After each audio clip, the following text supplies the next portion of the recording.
Hello, Culture Matters Podcast. Buckle up. I'm excited for today. Before I introduce you to our guest, here's a quote just for this episode. Only when the tide goes out do you discover who's been swimming naked. Warren Buffett. Our guest today is a friend who happens to be on the Culture Matters podcast.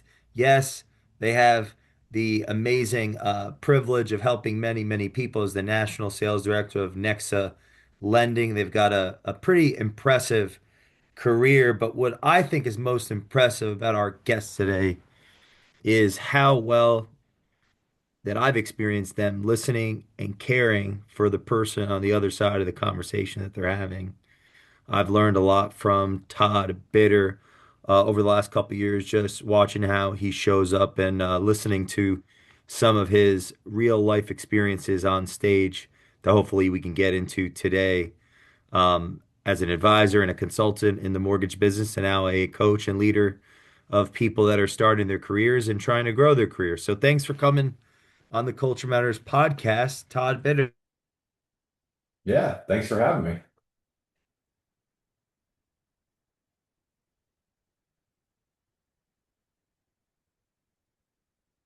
Refroze.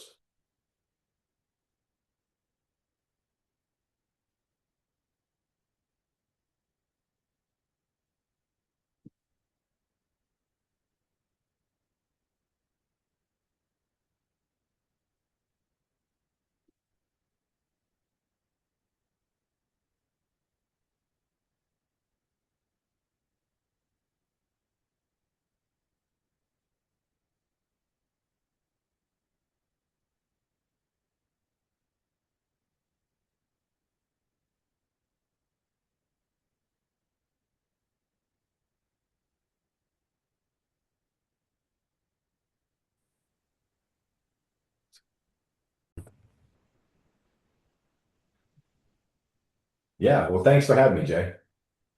It's an absolute pleasure. I was actually preparing before we did this, and while I was curious what you were doing before you actually became a loan officer. Was it something that you decided very young when you were sitting in eighth grade staring at the wall that you were going to help people with one of the most important investments of their lives, or were you trying to become an astronaut? Yeah, no, I didn't even really ever think about mortgages growing up. I didn't know anything about mortgages. I just know that I'd always been in sales of some sort from, you know, right in high school, I was working at a bicycle shop, doing sales, and I ended up in the limousine business for a while, and then a short stint in the car industry. I worked for the owner of the Cincinnati Reds. I mean, it was a weird like bouncing from this to that, right? And I bought a house with my first wife, and the experience was not great. It was like it went like we closed on time, things went fairly well, but I just felt like the whole way through it was like so nerve-wracking because there was zero like communication. Like we were in the dark the whole time. And then that kind of put me off on the whole mortgage thing. And then a friend of mine got into the business, and then he got another friend of ours into the business. I don't even know how they got into the business, but I just know like these friends of mine, like I used to be a better salesman than they were in things we did. And I'm like, man, if these guys are doing it, I should look at it. And then they like said, yeah, come work with the place we're at. So, I mean, it's just, I think that's like 99% of people in this business's story, like a friend of a friend, or it's a family business, but I don't think anybody ever grows up wanting to be in the mortgage business unless it's a legacy thing for a family that already owns a company. And I just lucked my way into it. Were there even little things you picked up when you were in the limo business that became useful in the mortgage business? Like, did you drive limos? Yeah, yeah, I Like drove Wolverine limos. and Logan, the superhero movie. He's a limo Yeah. driver. I was lucky. So I was at a company that did a lot of corporate work, but they also did the nighttime weekend stuff. And I was the only young guy there. Most of the limo drivers at this company were older guys. So I got all the fun stuff on the weekends. Like I got the bachelorette parties and things like that, which really I should have paid them for those rides, right? Seriously.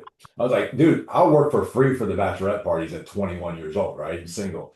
But I got to be around a lot of corporate people on the airport runs. And I remember like thinking, this is kind of cool. I'm listening to these guys talk and, and you just, you pick up little things at 20, 21 years old that you pick up on that you never even think about again until later in life. And you're like, I remember that. I remember what was going on. But the one thing I always gathered mostly from that was the relationship factor. I remember hearing multiple times people, business people and stuff that were in cars in the back. And it seemed like relationships was always the discussion. Like, we got to get a relationship with this guy before we try to take over his company, or we got to get a relationship before we go in and sell. And it's funny, I never thought about that until later in life. And it was probably 10 years into my mortgage career when it dawned on me like, relationships are everything in this business. Like, my first 10 years in the business was subprime refi cash outs only. That's not a relationship. That's a consumer direct, you know. And I think looking back 15 years, 20 years before, the limo business kind of I picked up some things from it not knowingly. It was stuck in my brain somewhere. It kind of came out. Hmm. Hmm. And when did you realize communication isn't just um or I guess how would you define communication then versus today? Yeah, I think that I've always been great at communication. I did from high school jobs to the limo business to the stint in the car business to you name it. When I worked for the Cincinnati Reds owner, Huh. I think that just I've always pretty been good about communicating because I listen a lot. I'm like, Yeah. I'm somebody that really likes to listen to what people are saying but I think when I got in the mortgage business early on, it was good, but what really, really kicked off the communication was when I got out of the refi subprime business, moved to Arizona, right in the middle of the housing crisis, and had to completely start my career over. And what I did, I couldn't figure out how to get going in Arizona because the refis were basically done. Nobody had any equity out here. And I had to start working realtors for the first time in my life. I never even worked with realtors before until 2000. Wow. From 95 when I got in the business until 2008, I never worked with realtors. Really? Never. It was all refis, all subprime refis. And for our listeners that are less involved in the mortgage or not involved, they're just consumers. What's subprime refi to a non-originating Yeah, professional? that was the higher interest rate, the bruised up credit. It was basically the precursor to the housing crisis that happened in 2008. And the lending standards are way too easy prior to 2008. And you literally had people like pulling cash out of the houses to buy toys, jet skis. I literally remember doing a $20,000 cash out loan because they wanted to take the dream vacation to Europe for a month. And these people were not wealthy people. And the whole time I'm doing it, I'm thinking, these people are crazy. Like, who finances and pulls 20 grand out of their house when you're making between them? I don't remember the income, but they were just middle class people. And so people back then were using their homes as ATM machines. And that was kind of a joke, but it was kind of true. So Wow. it was a very different business back then. And when all that went away overnight, I mean, it literally went away overnight, it felt like. It was over about a 10-month period, but it really went away quickly. And it changed the whole industry. So then the industry went to being really tight on credit. And I had to find a way to get realtor business because that's all I had. Nobody was doing refis in 2008 and 9 because there was no equity as in a state like Arizona because the home prices dropped so dramatically. There was no equity to do them. But there was a lot of sales going on because the homes were like cheap and it was a buyer's market, you know. So I had to go out and figure out how do I get these sales when I don't work with realtors. And that's where I really learned to lean on my communication skills because I found out I was striking out all over the place, like cold calling on realtors. Like they didn't want to talk to me. So there we had guys. So what I did was I started calling realtors and I would say, hey, we're in the middle of this, back then we didn't call it the housing crisis. We said we're in the middle of this massive recession for housing. I think we called it the housing crisis, like as we were coming out of it, right? But I just put my head, tried to lean on my wits, and I started calling realtors saying, hey, I'm in the loan side of things. Here's what, this is my name, this is what I do, but I'm not asking you to send me any of your loans. I also am curious about where this business is going. I'm sure you are. We're all a little nervous about what's going on. I'm just doing the survey and I'm going to put together a study and I'm working on pulling together a study and then I'll get back to you with the results of that study. So would you mind taking 5 minutes of your time just to answer a few simple questions? I'm not selling you a thing, I promise. Well, people like to talk to that, especially in the Wow. middle of a crisis, right? And I made up some questions, like where do you think the market's going, right? I didn't care about any of the questions except for two, but I weaved in what sounded like real economic questions. The old term, fake it till you make it. I was faking it till I make it. Two questions I cared about out of 10. What do you love about your current loan officer? And what do you hate about your current loan officer? I didn't say hate. I said, what do you dislike about your current loan officer and the loan side of things? And what do you love about the current loan officers and that side of things? And then the rest were just fluff questions about the economy, where housing's going, blah, blah, blah, blah, blah. Okay, great. Thanks for your time. You know what? I'm sure you want to hear about this. So I'll get back in touch with you when my study's together. So I went back. I really did use the data to kind of get an idea, like 60% of the realtors think this is what's going to happen. I didn't want to fake it too much, right? I didn't want to lie to them. It's So brilliant.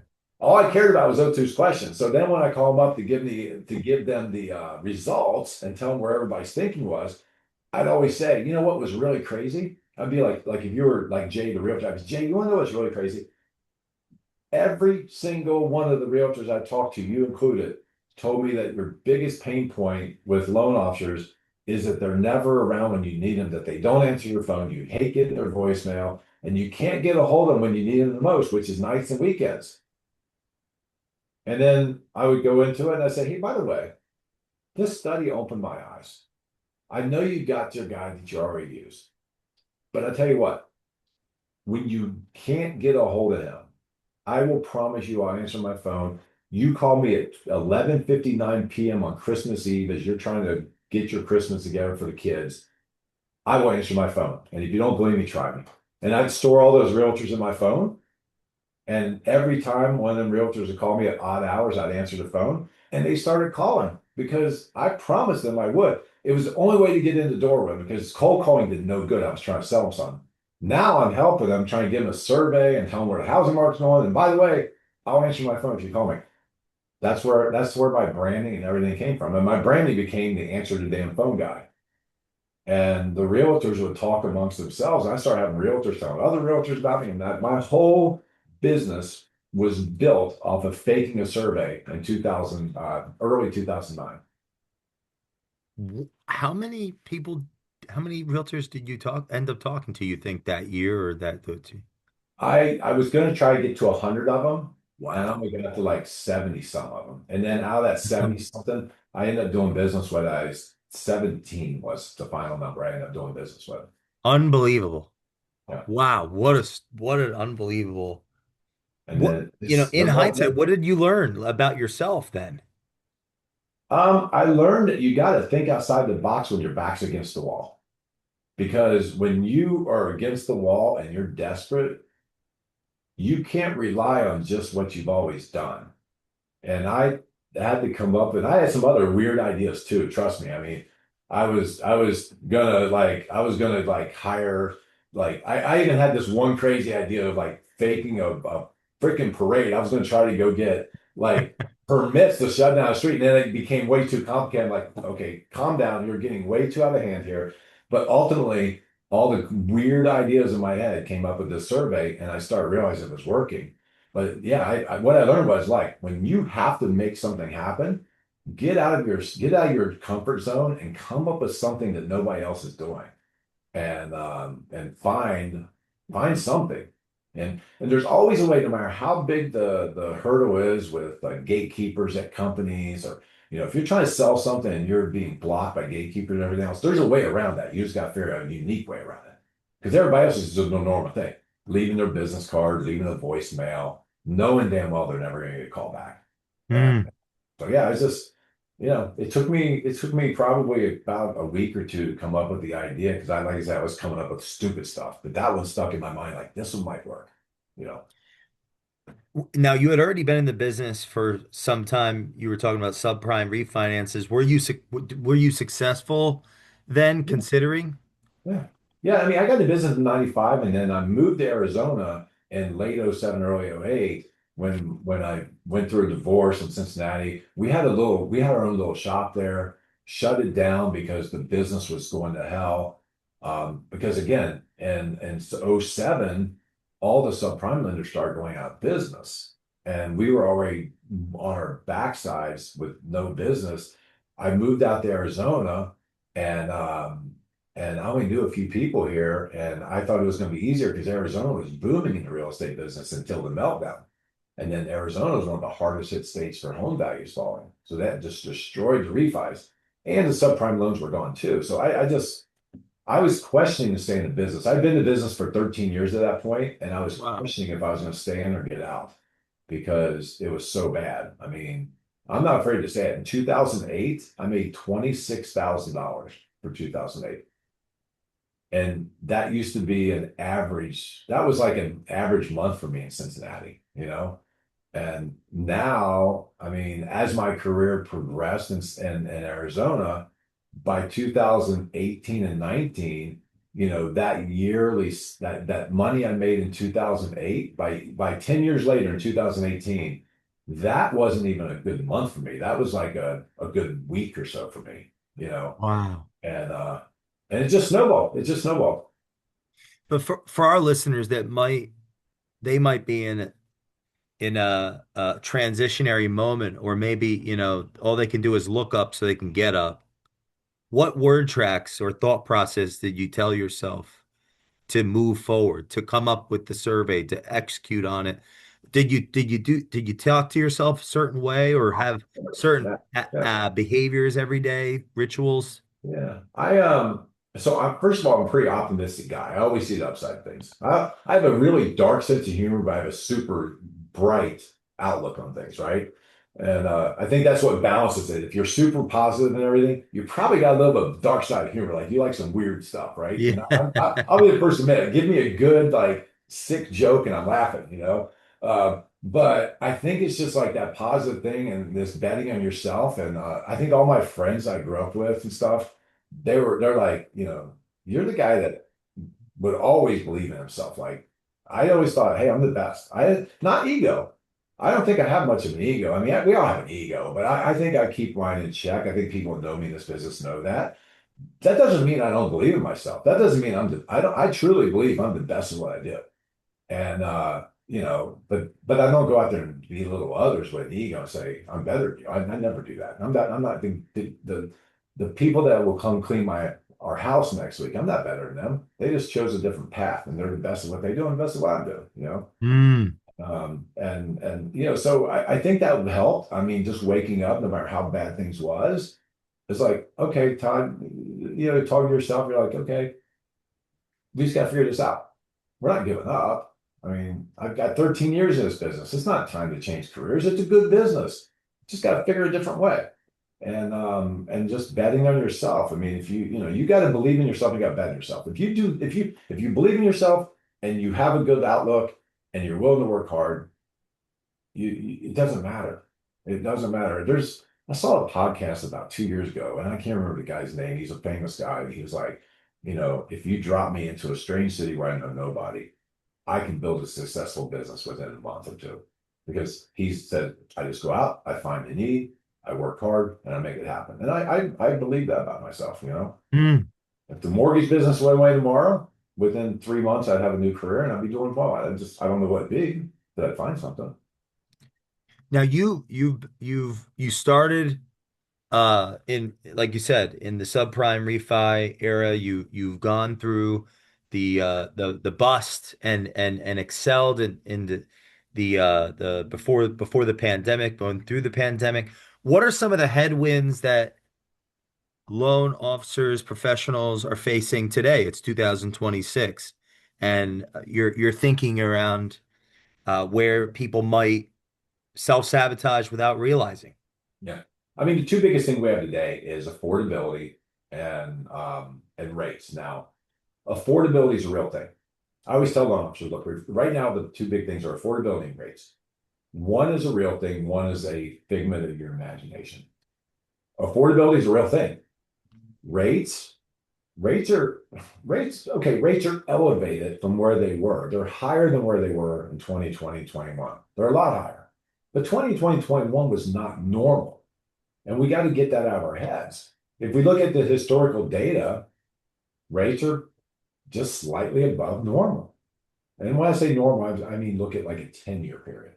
Don't look at 40 years because that doesn't matter. But if you just look at 10 years, rates are a little higher than normal. So to me, all the whining and crying about rates, I mean, I know the Fed just had a meeting a few minutes ago. Like it doesn't matter. We're all selling the same rates. So get that out of your head. Now, the affordability thing, that's a true thing. I mean, it's harder today for a middle class family to buy a home than it was 10 years ago because home prices have went up. And even through the higher rates, everybody thought everybody said, not everybody, the naysayers, the negative people, housing's going to crash. We're in for a major correction on housing. Housing can't stay as high as it is with rates as high as they are. Well, guess what? Rates, a couple years ago, they peaked at their highest. Housing didn't go down. We still have a massive shortage of homes in this country. And as long as you have a shortage of something, no matter how bad everything else goes, you're not going to lose value on it. I mean, yeah, there's some markets where the value's down a little, but yeah. But so we have to solve for the affordability thing. So right now, if I'm telling loan officers, put on your thinking cap, find a way to get out in front of people and help them solve the affordability of it. What's that mean? Well, get the customers, go out there and talk to people, do first-time homebuyer classes, talk about the affordability thing, talk about adjustable rates, talk about any kind of products you can find that might help them, but have them set up so when rates do fall and they can't afford one, now you got it in your back pocket as a lead. Just because somebody's not buying today doesn't mean they're not buying tomorrow or next year. I look at the same thing in recruiting, what we're doing here at NEXA. Like, Mike will tell you this, for those watching that's CEO of NEXA. It took 7.5 years to get me to NEXA. Wow. Not that they weren't trying. I mean, Mike would talk to me, you need to come aboard. He called me an honorary Nexan for the last 7 years. And when I finally came aboard, he said, look, I knew it was a matter of time, but when the time was right, you were going to be here. And for the last 7 years, the time wasn't right. So guess what? Today's affordability might be rough. That doesn't mean you don't go out there and mine those customers and build a database of the customers that can afford a year from now, or 3 years from now, or 3 months from now. If you do that today, when the time is right for those people, you've got a customer and you've stayed in touch with them. And who are they going to use? They're going to use the guy that walked through them the last 3 years to help them buy a house. Early on, when you did your surveys, you're building core relationships with these 17 plus or minus realtor partners. So now you're interfacing with borrowers, if I understand correctly. Yeah, yeah. What were some of the reasons that came about of why these people were buying their first homes or their second home or their first homes? Like, what were some of the stories or reasons why that you remember people were buying a home? Well, early on, right after as we're coming out of the housing crisis, a lot of people were buying homes because they were on sale. I mean, we saw home prices dramatically fall, so it brought a flood of first-time buyers into the market because they're like, "Wow, I can buy that $300,000 house is now 200,000," because we saw massive amounts of falling in Arizona on values. So it was the why behind the buyers was there just because they were on sale. You know, the why behind the realtors giving me the business is because now they see I'm going to be the guy that's going to give them better service to communicate. And then in between, you just kind of match up and give them a fair deal. So the realtor's happy, their customer's happy, the customer's happy that, you gave a fair deal. But yeah, that was the big thing all the way up until recently. Like we kind of went up on values um, through 19, but nothing dramatically. 2020 and the pandemic hit. That's when the home prices soared. But the interest rates have fallen to unbelievably record lows, historically record lows. So now the focus is the house is expensive, but now I can get a 2.5, 3% interest rate. So that shifted the buyers from it's a great deal in the house. So we'll look past the fact that that house is now $50,000 more because that rate is now 2.5. So my payment's still the same as if it was 50,000 less or whatever the math worked out to be. So Yeah. I think it was a shift in the market, but it shifted perfectly at the same time. We went from even though affordability was getting high, we had the rates that offset it. Now we have still the affordability on the houses are high and the rates are back to slightly above normal rates. So now it puts a little bit more, it puts a crimp in the system right now. But there's still a ton of people buying. It's not like the people aren't buying. That's a powerful thought. So why why is owning a home what's the value of owning a home in your opinion for a person or as a person that's maybe been around the block longer than many of our listeners that mentors, countless Yeah. people in the industry outside of it. What the generation younger, I'm a millennial, so even younger than me, younger than that, maybe, they don't know why to even buy Yeah. a house. Well, I think the easiest thing I always fall back on is if I showed them the last 80 years, I think it's 80 years. I think the chart's 80 years. If I showed them the last 80 years of home values, in 80 years, there's only been 7 years where home values went backwards. I think that's the number. It's an incredibly low number. And three of those 7 years were 2007, 8, and 9, the housing crisis, the most historical meltdown in housing. It's like comparing it to the 1929 stock market crash. It was a blip on the radar. It wasn't going to happen again. Okay. So when you can show people, look, this is why you should buy. Housing consistently goes up. Yes, there's always a chance, and we've seen it a few times, but if you look at the last 80 years plus, it's a stable investment. It goes up. Most people can't save money. Look, everybody wants to save money. The average American doesn't. A house is a savings account. It continues to go up. Every month you make a payment, the balance goes down. It's a forced savings account. So if you're 35 years old and you're buying your first house and you're starting a family, the argument is, yeah, you can rent for the rest of your life. But if you buy today, even with a higher rate, you'll eventually refi to a lower rate. But guess what? Buy today, just keep making your house payment. You're 35. When you're 65, you're going to have a paid off house. You don't have paid off rent. If you rent your whole life, when you turn 65 and you want to quit working and you don't have a couple $1 million saved, maybe you only got a little bit of money saved and you're relying on Social Security, you better have a paid off house. And that's the only way you're going to have a good retirement is if you have a paid off house. Because if you rent, you're going to you're going to rent till the day you die, you know?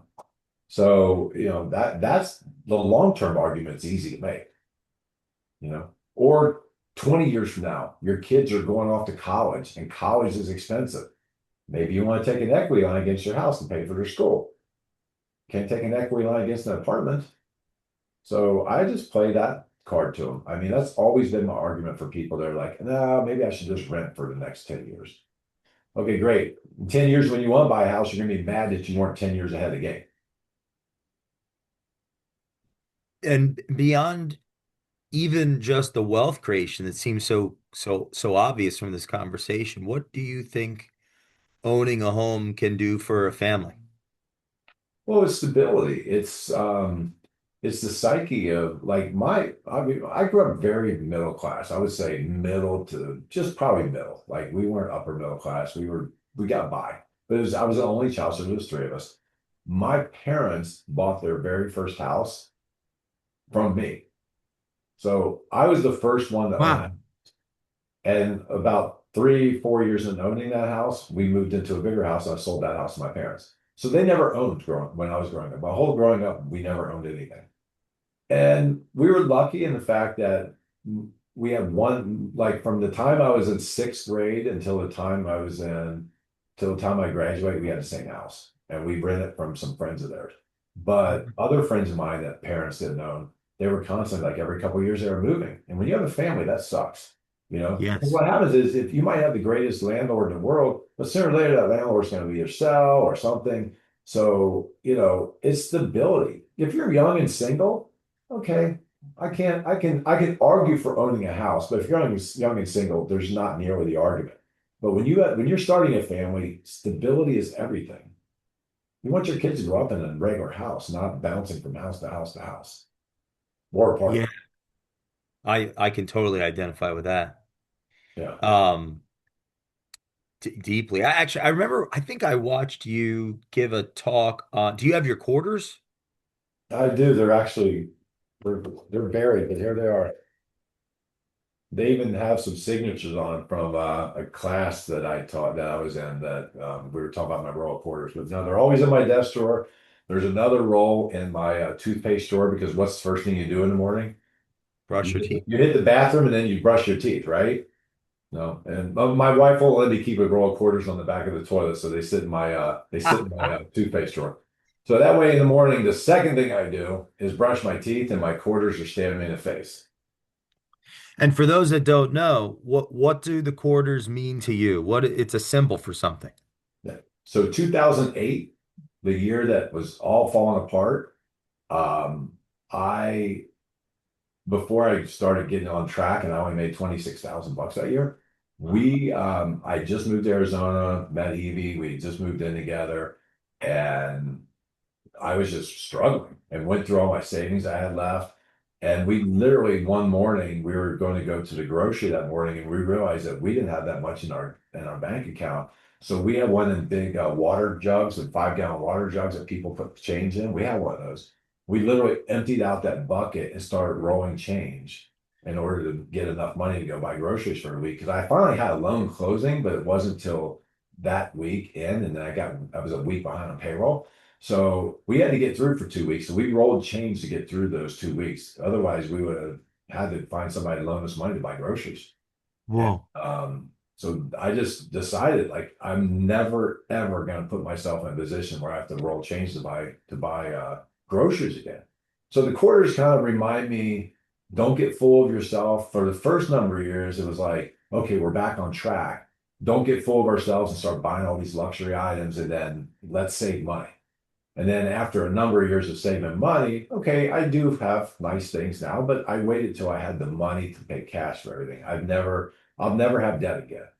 And the quarters will just remind me every morning, no matter how much money I might make today, those quarters, when I wake up in the morning, I brush my teeth, it's just there to say, hey, if you get off your off path, you might be back to rolling quarters to make ends meet again, and you never want to do that. So it's just a reminder to me not to get out in front of myself too much. It seemed like when times were tough, you were able to rise the occasion. Yeah, I mean it's the what it's you have two choices. You either tough it out and make it work, or you fold and go cry in the corner somewhere and be a victim. Unfortunately, I think there's probably more as many or more victims in this world than there are people that do it the other way. But I wasn't raised that way. I mean, I want to make sure so right now, as far as like you said, two obstacles industry-wide, affordability and okay, rates relative to where they were, they're up. How about from an adversity standpoint? Is there enough adversity for the loan because for the professionals? Because one thing that stands out uh is if if we think it's tougher, but are we kind of we're soft? Meaning, because what I'm getting from your story is you rose to the occasion when things are really tough. How tough are things really right now for the general person out there? Are they losing their home? Are they the general professional? Are they losing their home? Are they losing their boat? Are they losing their stuff? Are they, you know what I'm saying? I think the general economy is still strong. I mean, if you look at the markets, they're doing well. I do think there's a silent, I call it a silent underbelly of problems. Like there's, and I hate to say this because I'm a capitalist at heart, but I do believe the have and the have-nots are getting wider apart. Like, and it's like there is an underbelly, a silent that we don't talk about in the markets. Like you watch CNBC and all these. finance stations. They don't talk about it. But there are people out there who are hurting because gas is high. I mean, there's people that gas being this high means that they can't pay certain bills because they have to get to work. Fortunately for me, and I call it being very, it's a kind of an entitlement, if you want to call it. I really don't pay attention to what the gas prices are. If they're $2 or $20 a gallon, it has no effect on me. Now it does in the long run because all the other stuff around me gets higher because of the transportation it takes to get to food to grocery stores and everything else. But I'm lucky enough that the inflation that we're going through right now doesn't affect me. It would have affected me greatly in 2008 and 9. And Yeah. I'm conscious of that, especially like I said, my roll of quarters, that represents all that. Like, don't get too full of yourself. It doesn't matter how much wealth you've accumulated, it can all go away tomorrow if you don't pay attention and you don't protect it. So, so yeah, but I think overall the economy is not bad. I think we're in a transition period. And I think this isn't like today, but I think we're in a transition period. It's going to be over the next several years because AI is taking jobs. It's just fact. The mortgage industry is going to watch AI probably cut the operational side of the mortgage industry, which is processors and underwriters and people like that. My guess is within a few years, we're going to see a 50% reduction in the workforce and mortgages on that side of the coin. You'll always need the salespeople. How about the average loan officer? Are they facing enough adversity? No, I think that the average loan officer, any adversity they're facing, and they will disagree with me, a lot of them will, but I think loan officers that are struggling or about to struggle, it's their own problem because they have to get out in front of it. I see people in this industry, the last 3 years, the toughest 3 years we've seen since the low rates. I've got friends that are still having record months and record Interesting. months and record months. I'm watching people all around the industry having really big months. And then I'm watching the others all whining and crying and struggling and getting out of the industry. What's the difference between those two? I know for a fact some of the biggest producers I know are not the smartest people. And they'll probably admit they're not the smartest people. They're just more driven and more willing to do the hard things. What practical behaviors, habits, rituals do you see in your conversation? Now it's almost like you got this giant survey. Yeah, yeah, I yeah. love it. Yeah. So what do you actually see them doing? Behaviors, habits, rituals of the most successful capturing the market opportunity now. I mean, the very first thing they do, have to do, and they all have this in common. The very first thing they have, they don't get caught up in interest rates and housing and all the news cycles. They just focus on the homeowners and they focus on the realtors. All the other stuff is white noise. Whether interest rates are 2% or 12%, those guys are always going to win because they don't pay attention to it. Of course, they know what the rates are. They have to sell, right? But they don't let the interest rates get in their head. And then they wake up every day and they do the same things. They follow the program of they structure their day. They keep a calendar that's organized. They don't waste a lot of time on stuff that's not money making activities. And they do things, they try things new and things that work, they put into their business. But if Mm. it's not a money making activity, and that's the other thing. There's a lot of things that'll bring money in, but you have to look at it and say, what's the ROI on it? If I have to put too much effort into making that dollar, even though it made a dollar, get rid of it. Put your attention back over here where you're getting $3 for the same effort. And I think that the best producers, they stay out of their own heads with what the market is. They just put their head down and they work and they organize the hours that they do work. And then they focus on what is creating the most money making activities. And that shifts from time to time. And they have to watch it shift and they have to be ready to make that shift. Refis aren't a thing right now. Purchases are. What is answer your damn final question for today? I want to make sure this is a money-making activity. What is what does answer your damn phone mean? Yeah, it's funny. It's evolved because when it first became a thing, it really meant answer your damn phone. Okay. I spend more time texting today than I do on phone calls. Okay. So answer your damn phone means communicate, be present, and be ready when that opportunity comes your way. Whether it's a phone call, a text, an email, whatever it is, you better be on the spot and replying instantly, if not, as fast as you can. I always tell people if I referred you three people to roof your house today, and I say, hey, these are three people I trust. If you call the first one, you get voicemail. Are you leaving a voicemail and waiting till that person calls you back, or are you going straight to the second one on your list? Yeah, it's great. Second. It is. So why do you think if your phone rings and it's an inconvenience to answer it, and you say, I'll just let it go to voicemail, why do you think that that person's going to leave a voicemail and call the next? Even if they leave a voicemail, they're still calling the second person, and then that guy's got them. By the time you call them back, they're done. You've lost them. So I always tell guys, look, I don't care. Like, if you're at dinner with your wife, you better have your spouse understand the business we're in. I luckily married the most understanding mortgage wife. She should be on the Mount Rushmore of mortgage wives, or mortgage spouses, I should say, because it goes both ways. Because she understands. She'll let me interrupt a dinner to take a call because she knows that call at dinner might pay for the next 25 dinners, you know. Wow. Yeah. You know, and I like to tell our loan officers this, you guys don't, because it drives me nuts when people don't answer the phone. That's missed opportunities. Walk into Taco Bell or McDonald's and ask the girl at the cash register is making minimum wage. If I told you in the next 12 months, if you answered your phone every single time it rings, no matter how inconvenient it is, no matter what, one of those times it rings is going to be a check for $5,000. Will you ever miss a call? No. No. Then why do we do it in our industry when every phone call is thousands of dollars on the other end possible? But yet people today still on our side of the fence still let things go to voicemail. They don't want to be bothered. They're too busy. It's inconvenient. I'm sitting by my pool. Well, big freaking deal. If you don't answer that phone, you're not gonna have a pool to sit by. You know, but it still goes on. But the guys that are winning, they're communicating. They're on the spot. They're not letting things go to voicemail. They're checking it. I hate email, but I check it every hour. You know, sometimes two, three times an hour. I got to be present.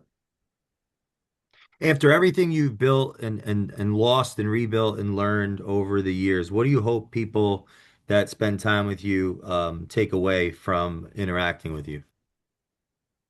I mean, number one, anybody can do what I did. I mean, I'm not a genius. I think I'm smart, but I don't think I'm a genius. I think I work harder than most people. I think I'm more dedicated than most people. But if you're willing to put in the work and if you love what you do, you have to love what you do, first of all. But if you love this business and you're willing to put the work in, and you just have at least some intelligence this job. You self-educate yourself by reading everything you can, understanding the business. If you just do those things and put the work in, the success will come. I mean, I'm not any more special than the next guy. I just happen to close way more loans than most guys did when I was producing. But it's because I had the love for the job and the passion to do it. And if you don't love this, maybe you should look at something else because, I don't want to do something I don't love. And I truly love this business. I mean, I do. It sounds like a boring job, mortgage business, but I come to find that I love this business. And a lot of my peers like to joke around. Some of my closest friends like to joke around and say, I hate mortgages when they're having a bad day. And they'll even admit to you, so some of these people, they'll say, Todd scolds me when he hears me say that. I tell him, I said, how dare you say that? How dare you say you hate this business when it's giving you so much?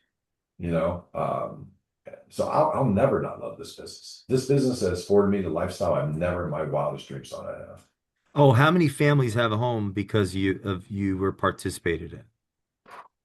I was averaging 300 loans a year so I probably over my whole career, well, let's forget the first half of my career because they already had homes. They were just refis. In fact, that type of business put people out of homes, unfortunately, because a lot of people overextend themselves. But just purchase business wise, I probably sitting somewhere around 3,500, 30, no, probably closer to 4,000, 3,500, 4,000 homes I closed. And that's from 2009 to 2022. So it's about a 13-year period.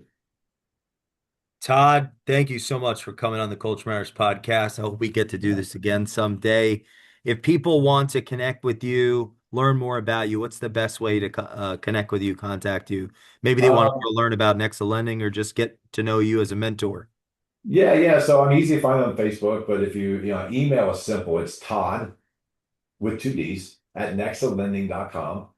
And then my cell phone is simple, 513-646-3133. Had the same cell phone since 1993. It ain't going anywhere. Wow. Please share this with someone that needs to hear this conversation, and we will see you next time on the Culture Matters podcast. Thank you, my friend. Yeah, thanks for having me.